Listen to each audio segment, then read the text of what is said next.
कच्चे के डाकुओं ने पक्के डेरे डाले हुए हैं। एक इंतहाई अफसोसनाक वाक़या हुआ जो हमारे 12 जो है वो पुलिस वाले शहीद हुए।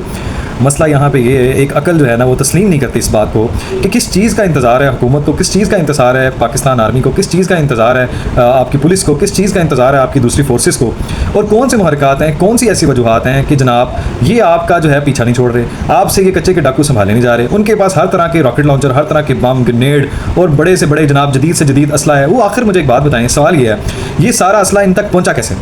इस सारों के बेनिफिशरी कौन है?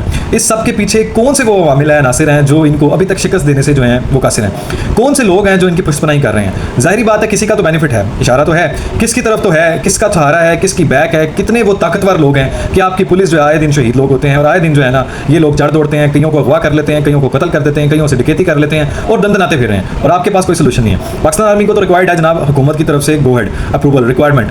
तो यार हुकूमत सो रही है, किस चीज़ का इंतजार कर रहे हैं और कितनी अमवात और कितनी शहादतें जनाब आपने देनी है और कितने लोगों का जो है ना आपने लुटता देखना है? कौन है आपको जो ये काम करने से रोके हुए हैं? आप आखिर और कितनी लाशें देखना चाहते हैं? जितने भी किरदार इनके पीछे हैं आप उनको धकेल के बाहर फेंकें। इस मुल्क में कोई इलाका गैर नहीं है, कोई भी ऐसा एरिया नहीं है कोई जहां पे कानून की हुक्मरानी ना हो। ये तो आपने सीधा सीधा फेलियर किया, सारा हुकूमत के ऊपर आता है। सो रही है हुकूमत, सेंस नहीं है। आईजी साहब को जनाब हमारे 12 लोग जो है शहीद होने के बाद याद आया नहीं ये रास्ता क्यों इख्तियार किया, फिलहाल अख्तरबाद क्यों नहीं भेजा? आप पहले ये पूछें कि उनके पास इतनी फैसिलिटी आई कहाँ से, इतनी चीज़ें उनके पास पहुंची कैसे? कौन लोग हैं जो अभी तक इस पर असरअंदाज हुए बैठे हैं? जवाब दें इस चीज़ का और इसके ऊपर फौरन अमल करवाएं। महात्मा साहब जो है रट लगाई हुई है ओपन ट्रायल की। खबर ये है कि जनाब महात्मा साहब आपके लिए तसल्ली रखें, आपके खिलाफ सारे सबूत जो है ना 110% वो एक्यूरेसी के साथ फाइल हुए हैं। इंतजार सिर्फ ये है कि फैज़ हमीद का जनाब ट्रायल स्टार्ट होगा और यकीन रखें आप आपकी बारी आ गई है और आपके खिलाफ जो सबूत हैं वो अनडिनाएबल हैं, उसको कोई आपके पास जवाब नहीं है और ना जवाब है और सीधा उसके खिलाफ आपको पता है उसके लिए 2 ही सजाएं हैं, एक है सजाए मौत और एक है उम्र कैद और वो लंबी उम्र कैद और बामशक्कत।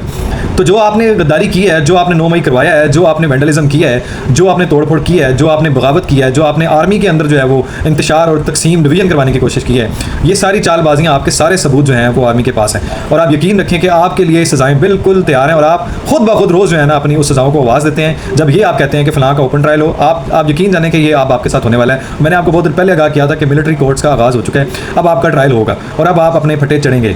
महात्मा साहब बस मैं आपको ये याद दिलवा दूँ कि क्यों आप फटे चढ़ेंगे, क्योंकि आप ही हैं जो कहते थे कि दहशतगर्दी का हर केस मिलिट्री कोर्ट में जाना चाहिए। तो अब आप उठते हैं क्योंकि आपकी जो वीडियोज़ हैं वो हमारे पास मौजूद है, ऑन रिकॉर्ड है, तो अब आप ज़ियारत के लिए तैयार हो जाएं। लेकिन अपनी बारी आई है तो आपके मुंह से क्या है कि मुझे जनाब वो उससे बुलवाया जाएगा, मेरे खिलाफ तो कुछ है तो बुलवाया जाएगा ना।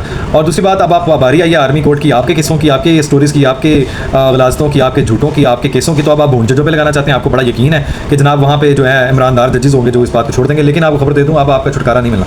बेरा के करीब जो फैमिली की जो 4-5 लाशें मिली हैं मुबैना तौर पे स्टोरी की जो है वो एक अजीब सी दास्तान है कि ड्राइवर साहब जो है ना आधे जो है ना वो तितर आधे बटेर मदहोश मिले हैं। सिर्फ ड्राइवर का बचना जो है ना बहुत बड़ा सवालिया निशान है।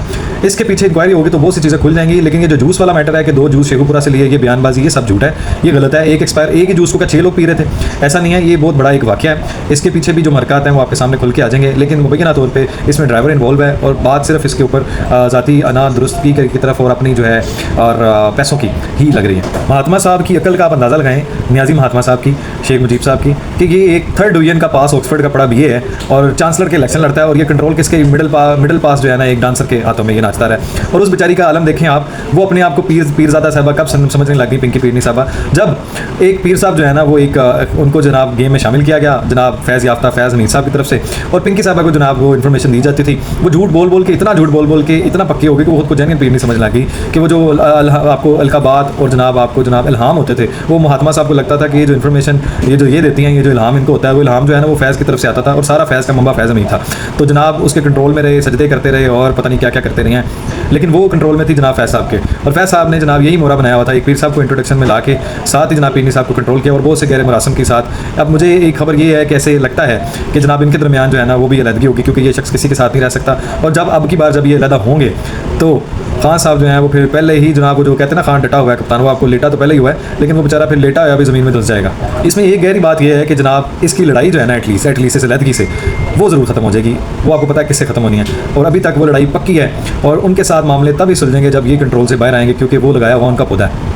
एक खुशाइन बात यह है कि जनाब हाफिज़ साहब ने, चीफ साहब ने जो रुख किया हुआ है जवानों की तरफ, नौजवान नस्ल की तरफ, यही एक रास्ता है अवाम को अवेयरनेस देने का कि जो फितना फसाद आपके ज़हनों में लड़ाइयाँ, बदकारियाँ, गाली गलोज का कल्चर, बदतमीज़ी का कल्चर और जहालत का कल्चर जनाब जो PTI के महात्मा साहब ने डाला है, वो सारा जो है ख़त्म करने का सिर्फ हाफिज़ साहब के पास एक ही इलाज है कि अवेयरनेस अवेयरनेस अवेयरनेस, और उसके ऊपर वो काम कर रहे हैं, नौजवान लोगों को ट्रेन कर रहे हैं कि आप खुदारा एवेल्यूएट करें, रिसर्च करें, एनालाइज करें, फिर डिसाइड करें। और ये बहुत ऐसा इकदाम है कि इस नस्ल को इस गंदगी से निकालने के लिए, इस न्याजी महात्मा के फितने फसाद निकालने के लिए अपना कनेक्टिविटी जो है ना नौजवान नस्ल से हाफिज़ साहब बढ़ा रहे हैं। ये बड़ा एक इंतहाई कमेंडेबल काम है, और इसके लिए सिर्फ एक ही सजेशन होगी कि अपने लिए एक ऐसा फोरम हाफिज़ साहब रखें जो सियासतदानों, वजीरों, मशीरों, वज़ीर-ए-आज़म से नहीं किया जा सकता। ये नौजवान नस्ल आप तक वो डायरेक्ट अपना मैसेज पहुंचा सके। इसी तरह ही ये फितना फसाद इस मुल्क से ख़त्म होगा, और आप ये जो हमारा नेक मकसद है इसमें कामयाब होंगे। आपके साथ हम हैं, आपके साथ कौम है, लेकिन इसके लिए जो एक रिक्वेस्ट की है, एक एडवाइस है, एक सजेशन है, उसके ऊपर ज़रूर गौर करें।